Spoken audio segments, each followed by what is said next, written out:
কালকের ঘটনাটা এড়ানো যেত। আমরা গত তো 2 মাস ধরে কন্টিনিউয়াস পুলিশকে বলে আসছি, যে আমি নিজে বলেছি যে এখানে এই জিনিসগুলো ঘটছে, বাইরে থেকে ক্রিমিনালরা এখানে আসছে, এখানে শেল্টার হচ্ছে, এখানে অস্ত্র বাইরে থেকে আমদানি করা হচ্ছে। আমি বারবার করে পুলিশকে জানিয়েছিলাম।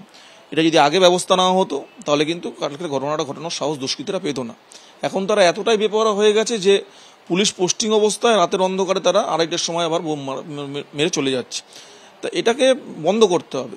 মদত কার রয়েছে? রাজনৈতিক মদত বলতে পারবো না, কোনো শক্তি তো একটা আছে।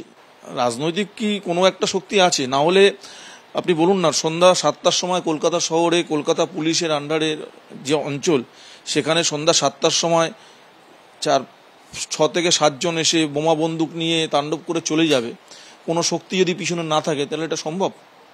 এবং শুধু তাই নয়, তাদের বিরুদ্ধে অভিযোগ ওঠার পরেও সেখানে পুলিশ পোস্টিং অবস্থায় তারা রাতের অন্ধকারে আবার 2:30টার সময় বোম মারল 4-5 জনের বাড়িতে।